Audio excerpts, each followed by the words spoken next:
Saya Henry Subiakto, Guru Besar Komunikasi Universitas Airlangga. Pada kesempatan ini ingin menyampaikan sebuah kuliah tentang melindungi negara dengan regulasi dan penegakan hukum. Kenapa negara harus dilindungi?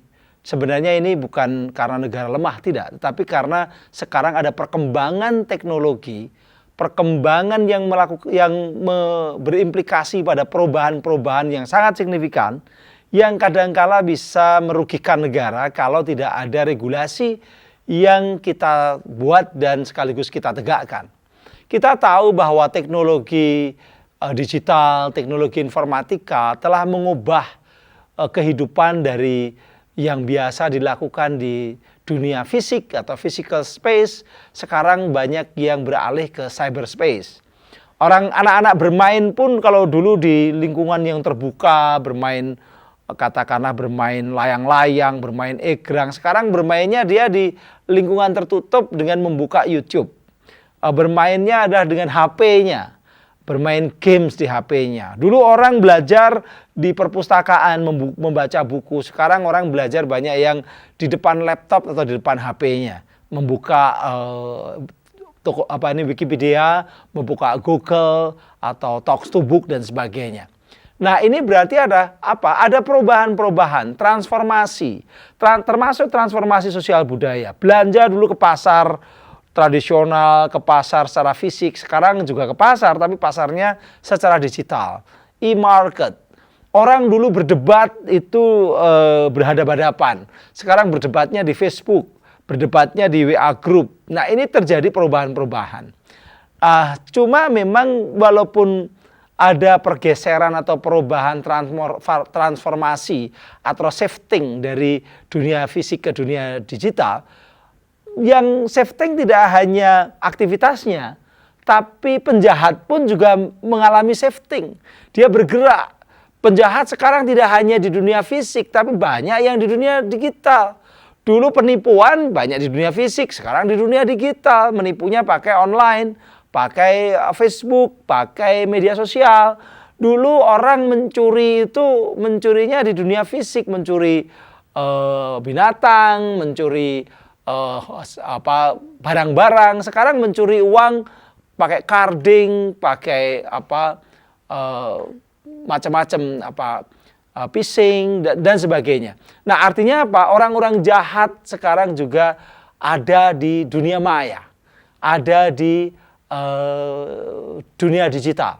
Itulah makanya perlu ada regulasi di dunia maya, dunia digital, yang mengatur perilaku-perilaku orang jahat, memberikan sanksi-sanksi terhadap kejahatan-kejahatan yang dilakukan di dunia maya. Undang-undang ITE sebenarnya adalah undang-undang yang mencoba untuk memberikan payung, regulasi pada aktivitas-aktivitas yang dilakukan di dunia maya. Negara memang membutuhkan itu, membutuhkan bagaimana anak cucu kita di dunia maya nanti terlindungi dari kejahatan, tidak menjadi korban-korban kejahatan. ITE memberlakukan regulasi yang awalnya hanya berlaku di dunia fisik, oleh ITE diekstensifikasikan di dunia maya. Sebenarnya begitu yang terjadi. Jadi ITE itu, Undang-Undang Informasi dan Transaksi Elektronik itu merupakan undang-undang yang di dalamnya itu dia memberlakukan norma-norma yang sudah ada di dunia fisik, diberlakukan dunia maya. Sebagai contoh ini, apa yang dilarang dilakukan di Undang-Undang ITE? Yang dilarang salah satunya adalah kejahatan menggunakan teknologi informasi dan komunikasi. Misalnya, judi. Judi itu sudah ada sejak dulu atau baru sekarang? Sudah ada sejak dulu. Sebelum ada internet juga orang sudah judi. Tapi sekarang judinya lewat internet, online, kan gitu kan. Terorisme, ada nggak penyebaran terorisme itu? Dari dulu juga ada. Dulu pakai buku-buku, pakai majelis-majelis yang memberikan indoktrinasi secara langsung. Sekarang lewat internet indoktrinasinya, bukan lagi lewat buku, tapi lewat katakanlah misalnya Telegram, dia bisa konten-konten radikal dimasukkan ke situ. Pornografi ada nggak? Dulu sudah ada yang namanya bentul filter atau BF, itu ada. Tapi sekarang tidak dalam bentuk film, tapi sekarang dalam bentuk digital, sehingga orang yang nggak nyari pun bisa dikirimi. Nah, itu namanya kejahatan menggunakan TIK. Itu dilarang oleh Undang-Undang ITE. Jadi sekali lagi Undang-Undang ITE itu melarang kejahatan yang menggunakan teknologi TIK atau internet. Tapi selain kejahatan menggunakan teknologi, ada kejahatan baru yang kejahatan terhadap teknologi. Jadi ada dua yang dilarang Undang-Undang ITE. Satu, undang-undang itu melarang kejahatan menggunakan teknologi. Kejahatannya sudah ada sejak dulu. Pengertiannya sudah ada sejak dulu, sudah diatur di KUHP misalnya, maka nggak perlu lagi diatur lagi apa itu misalnya, apa itu judi, judi sudah ada di KUHP.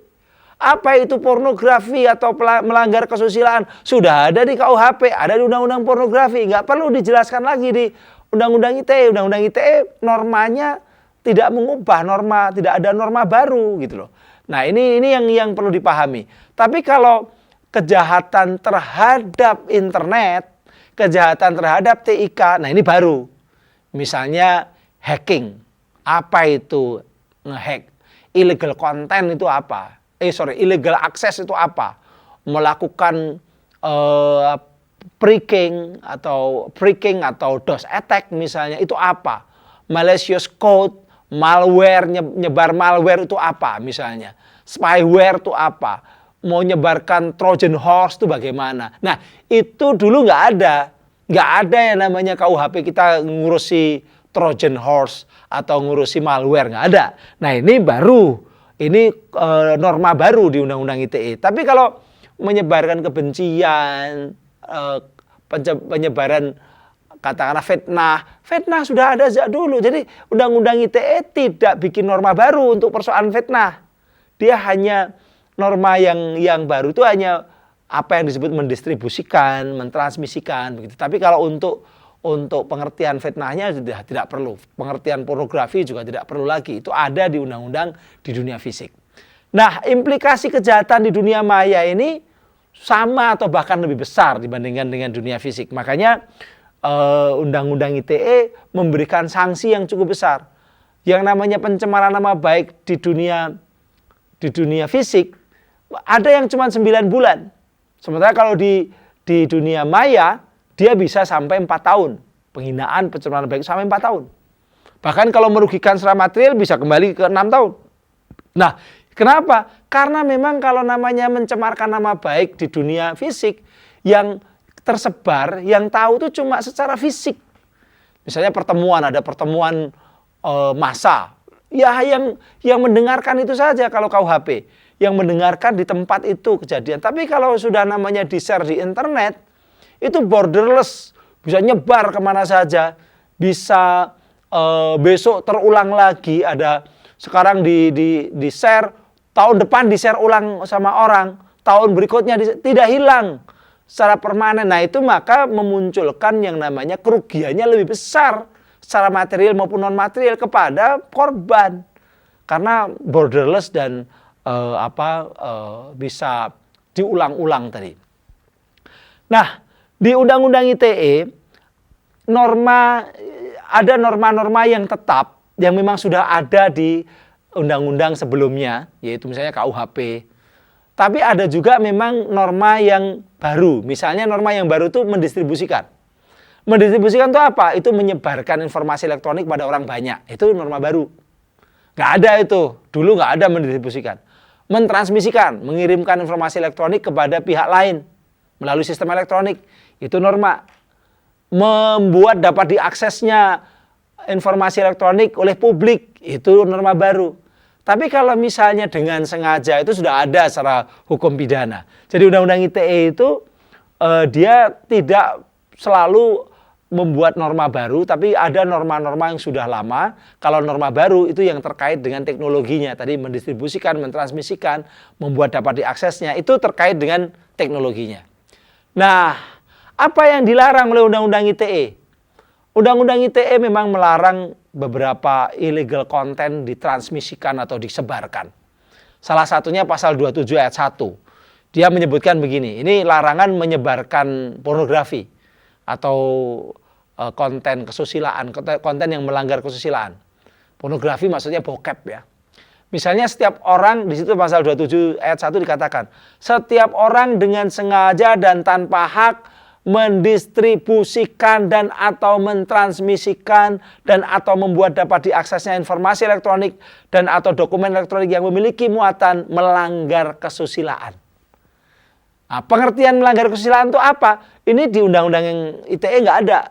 Tapi pengertiannya dia bisa mengacu pada undang-undang pornografi, undang-undang nomor 4 tahun nomor 44 tahun 2008. Di situ di pasal 4-nya disebutkan bahwa pengertian pornografi, melanggar kesusilaan itu adalah pengertian pornografi dalam artian sempit, misalnya persenggamaan, ketelanjangan dan sebagainya. Jadi pengertian melanggar kesusilaan berarti melakukan penyebaran, mendistribusikan atau mentransmisikan dan atau membuat dapat diaksesnya informasi yang berisi tentang pornografi. Itu. Nah, ancaman pidananya nggak main-main nih, 6 tahun. Jadi jangan kita masyarakat itu hobi nge-share pornografi. Walaupun memang ada, sampai sekarang masih ada karena memang ya nampaknya ini sesuatu yang disukai atau di bawah sadar seringkali orang ingin melihat ya. Tapi negara dengan tegas melarang penyebaran pornografi yang mendistribusikan, yang mentransmisikan atau yang membuat dapat diaksesnya. Mentransmisikan ini tidak selalu orang banyak kepada orang banyak. Bisa saja hanya kepada satu pihak. Tapi pihak yang ditransmisi itu kemudian merasa keberatan dikirimi, dia bisa memberikan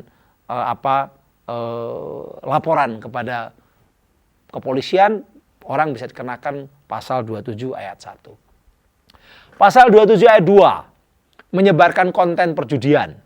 Setiap orang dengan sengaja tanpa hak mendistribusikan dan atau mentransmisikan dan atau membuat dapat diaksesnya informasi elektronik dan atau dokumen elektronik yang bermuatan perjudian. Ini juga dilarang.